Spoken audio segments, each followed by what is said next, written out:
Gen yon série de mots, c'est pour yon catégorie yo existe.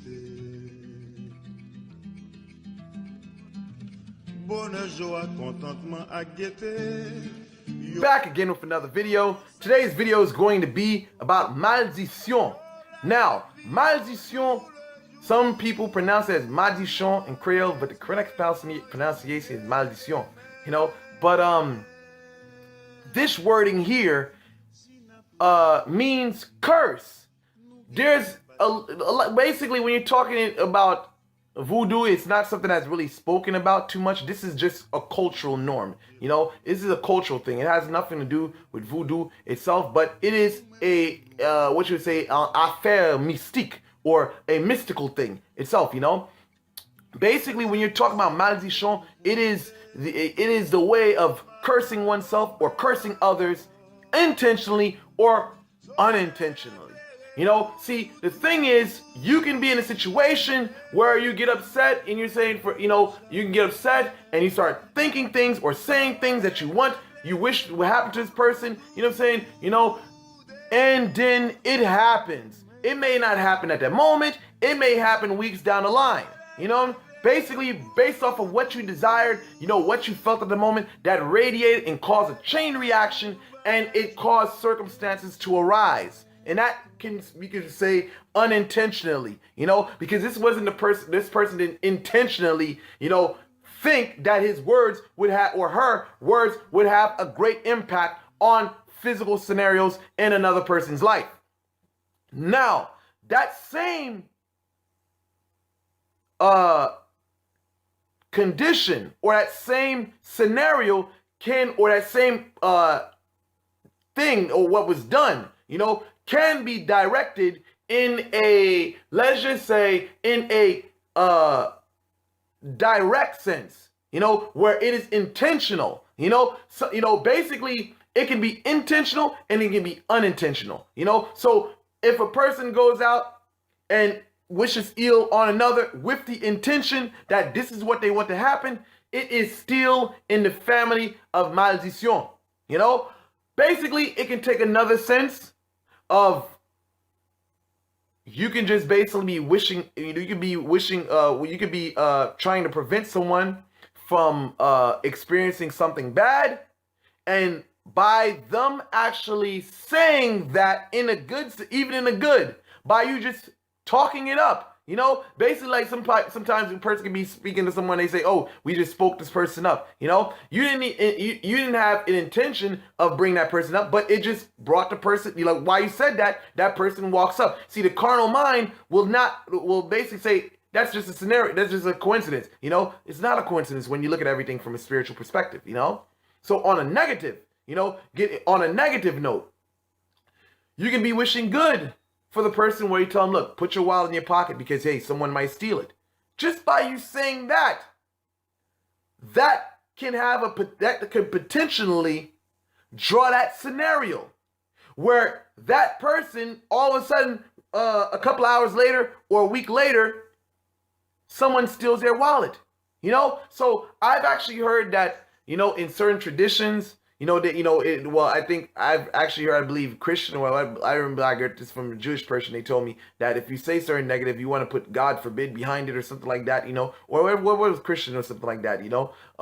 They told me put God forbid behind certain things because you do not want that scenario to actually arise, you know. So this is Maldicion. Now, when we're talking about Maldicion, I can't not talk about the names of spirits, you know, the names of spirits, because in that family of wording, it is the same thing, you know, as basically using words of power, because certain words of power can be good and some words of power can be bad, you know. Names are words of power, you know. You can say names, certain spiritual names, you know, basically, even if you have some knowledge of Catholicism, you've actually heard that debate, you know, when you're doing exorcisms to get the name of the spirit, you can actually cast the spirit out of the person. If you've basically done your Egyptian studies, you know that if you have the name of a spirit, then you can control it, you know. Now, the thing is not stated, much around today is that you got to watch out with mentioning names of spirits, because the names of them channels their energy into your environment. By you basically mentioning their name, you are basically summoning them. You don't have to do a long conjuration. Just by them actions, you can potentially bring them around. Now, I'm going to give you guys an example so you know how deep this stuff is. Basically, we had a scenario where a female I met with was talking about she had a prayer to basically transform into a werewolf. Now for me, I was like, I already know about shape shifting and stuff like that. So for me, I looked at it like, you don't know what you're talking about, crock of shit whatsoever, So I guess her mind, she was thinking about physical shape shifting, but for me, I already know. I already have my views on that. But I wrote her off. But I let her say what she needed to say.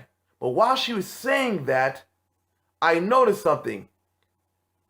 Suddenly, someone started trying to crank their car, and their car wouldn't turn over. It was cranking, but it wouldn't turn over. So I said, as a person who has worked with spirit and had work backfire them, and I've had many car problems, especially when working with spirits, I put 2 and 2 together. Like that scenario, she said that, then I heard that. So I put those 2 scenarios together.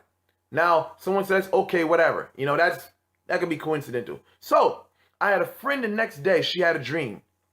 In the dream, they told her not to mention a certain word, like a specific word, a specific name of a deity, So anyhow, I take upon myself in a conversation, talk with a female to mention that spirit's name. Seconds later, I'm standing next to my car. I know I unlocked the door, I unlock it, I close it whatsoever, because I need to go inside or whatever, let the heat start up whatsoever in the car. So I walk back to the car. I realize the door is locked with my keys in there and the car is running. So I have my own technique to get inside my car when I lock myself out. I'm used to, doing this technique. It's been months since I've been using this technique. Nothing ever happened.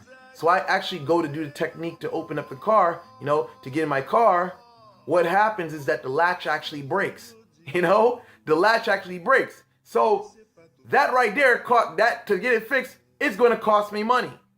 So this is just to let you know the gravity of how the situation can arise by mentioning certain names.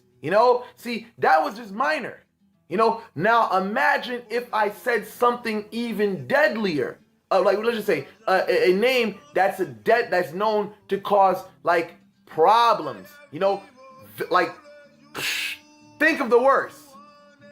If I would have said that, anything could happen. Within the next couple of seconds, I could probably get a phone call. Something just happened to someone. See, this is a risk that a person's taking by mentioning certain spirits' names that especially you have no dealings with, So it becomes something very important that a person has to do. Watch out with the words you say, and watch out what names you use in your conversations. That's why you realize that people that are in the Jewish tradition, they barely mention the name of their deity. They may use words like the Holy One or the Most High. They'll never mention his name. Or if they see, I've actually heard, if they see the name of their deity somewhere, they bypass it, or they don't even mention it, or they say something else. That is because they recognize the power of names. So with that said, I conclude this video. I hope this video was very informative. Like and subscribe. Thank you guys for watching. Et tout le monde va joindre même chaleur.